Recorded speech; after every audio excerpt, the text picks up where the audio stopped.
안녕하세요. 전영준입니다.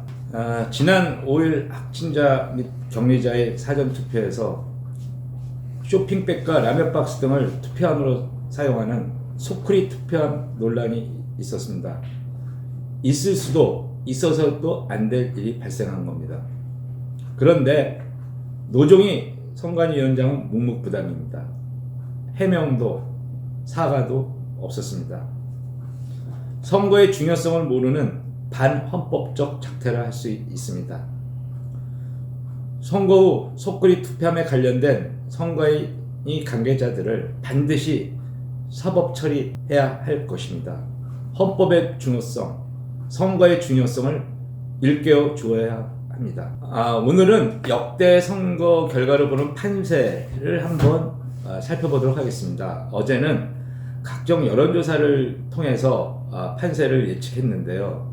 오늘은 좀 다른 시각에서 한번 살펴보도록 하겠습니다. 지난 대선은 우리가 87년도 이후 대선이 87년, 92년, 96년, 2000년, 2004년, 2008년, 2012년 토탈 한 8번 정도 진행된 것 같습니다. 이걸 바탕으로 이번 대선 결과가 어떻게 나타날지 한번 예측해 보겠습니다. 먼저 이념을 한번 보겠습니다. 즉 우리 한국의 정치 지형을 한번 살펴보도록 그렇게 하겠습니다. 우리가 보통 이념을 할 때 보수, 중도, 진보로 이렇게 나눕니다. 실상은 더 자세하게 나눌 수가 있죠. 뭐 강경보수, 온건보수, 중도보수, 또 진보에는 또 중도 진보, 강경 진보, 소위 말하는 또 종북 진보 이렇게 나눌 수가 있는데 편의상 보수, 중도, 진보 이렇게 나누고 있죠. 2022년 2월 15일 뉴스토마토에서 발표된 이념 구분을 한번 살펴보도록 하겠습니다. 보수가 35.4로 조사됐습니다. 중도 30.9, 진보 33.7로 조사됐습니다. 대충 3대3 정도, 3대3, 3 이렇게 조사되고 있습니다. 이거를 바탕으로 지난 대선에서 이 대선 후보들이 어떻게 표심을 얻었는지 한번 살펴보도록 하겠습니다. 2007년 12월 19일 17대 대선에서 이해창 후보가 15.1%, 이명박 후보가 48.7%의 득표를 기록했습니다. 문국현 후보 5.8%, 권영길 후보 3%, 정동영 후보가 26.1%, 이렇게 해서 이명박 후보가 48.7%를 기록하며 압도적인 승리를 거뒀습니다. 여기에는 소위 말하는 진보 진영에서 약 한 12.4%를 이명박 후보에게 지지를 보냈습니다. 따라서 그 당시에 보수가 분열됐죠. 이해창 후보가 나오면서 보수가 분열됐는데도 불구하고 이명박 후보가 압도적인 승리를 한 것은 진보 진영에서 넘어온 12.4% 정도의 그 표심이 있었기에 가능했던 겁니다. 2012년 12월 19일 대선에서는 박근혜 후보가 51.6% 얻었습니다. 문재인 후보 48.1%요. 아마 우리나라 87년도 이후에 최초의 그 양자 대결이었습니다. 치열했죠. 예선에서 그 박근혜 후보가 사실 경쟁자가 없었습니다. 경쟁자가 없이 혼자 독주했죠. 그런 가운데 본선에서는 문재인 후보와 1대1 양자 구도를 벌인 끝에 51.6%, 약 한 3.5% 격차로 승리를 거뒀습니다. 2017년 5월 대선에서는 보수의 분열로 그 보수가 폭망했습니다. 이걸 살펴보면 당시에 홍준표 후보가 24%를 얻었고요. 유승민 후보가 6.8%, 안철수 후보가 24.4%, 그 다음에 문재인 후보가 41.1%, 심상정 후보가 6.2%를 얻었습니다. 제가 오늘은 통계 그래프를 통해서 여러분들이 잘 이해할 수 있도록 제가 이렇게 표를 만들어 봤습니다. 제가 숫자를 쭉 나열했는데 오늘 이렇게 그래프를 만들면서 이런 영역대에서 후보들이 표를 얻는구나 생각하실 수 있도록 이렇게 제가 만들어 보았습니다. 위에 보수, 중도, 진보로 분류했고요. 그걸 비교해 보면 예를 들면 뭐 A라는 후보는 어디에서 표를 갖고 오고 B 후보는 어디에서 갖고 오고 이렇게 느낄 수 있을 것입니다. 그럼 2017년 후보들의 표에 한번 그 분포를 한번 보겠습니다. 홍준표 후보가 보수 진영에서 약 24%를 얻었습니다. 안철수 후보는 보수 진영에서 11%. 그 다음에 아시다시피 전통적 그 지지층인 호남에서 약 6%를 얻었습니다. 그래서 토탈 24.4%가 된 거죠. 21.4%가 된 거죠. 그래서 안철수 후보는 고루고루 얻었습니다. 우리 그 중도 보수 성향에서 표, 진보 성향의 표 이렇게 해가지고 얻은 표가 약 21.4%입니다. 그럼 유승민 후보는 6.8%를 얻었는데 중도 성향 표에서 표를 얻었습니다. 좀 더 세밀하게 들어가면 중도 진보라고 표현할 수도 있겠죠. 거기서 표를 한 6.8% 얻어가지고 그 보수 전체적으로 봤을 때는 52%를 얻었습니다. 그럼에도 불구하고 보수가 분열되는 바람에 폭망을 했죠. 그러면 이걸 바탕으로 한번 대선 결과를 한번 예측해 보도록 하겠습니다. 2022년 1월 28일 날 한국 갤럽 조사입니다. 윤석열 후보 35%, 안철수 후보 15%, 이재명 후보 27%, 35%, 8과 27, 합하면 35%죠. 네, 심상정 후보 4% 이렇게 조사됐습니다.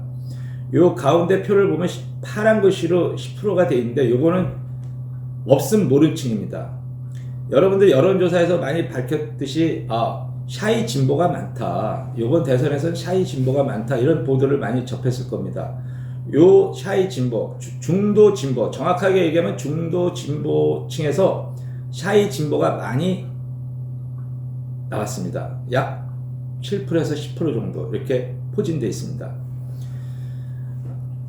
2022년 1월 30일 한국사회 여론연구소 조사를 보면요. 윤석열 후보가 41.6%, 안철수 후보 10.6%, 이재명 후보 37.9%, 그 다음에 심상정 후보 3% 이렇게 조사됐습니다. 갤럽 면접 방식에 의한 갤럽 조사에서는 안철수 후보가 15%였습니다. 그러나 ARS 방식인 조사에서는 한국사회여론연구소 조사에서는 10.6% 얻었습니다. 요 차이가 바로 4.4%인데요. 요게 윤석열 후보 표에서 가져왔다고 볼 수가 있겠죠. 그러니까 중첩이 된다고 할 수 있습니다.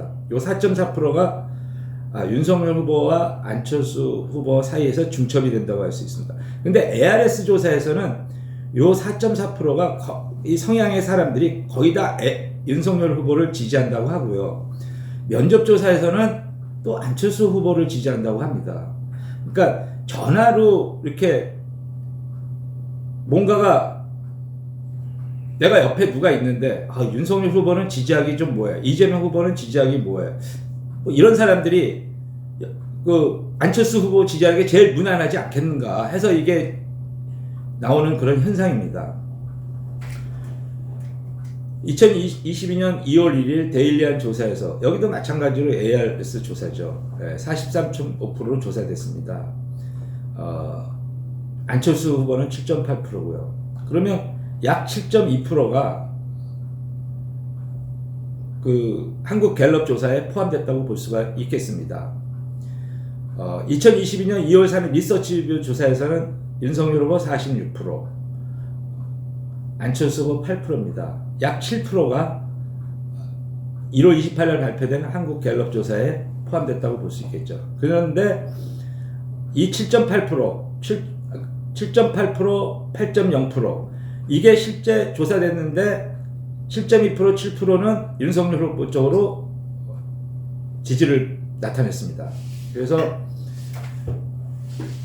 갤럽 조사의 면접, 갤럽 조사가 에서는 조금 가대 포집이 됐고, 또 없음 모르는 층에서 많이 나오는 이유는 전화상으로 이렇게 자기 의사를 나타내기가 뭐한 사람들이 주로 그렇게 응답을 하고 있기 때문입니다.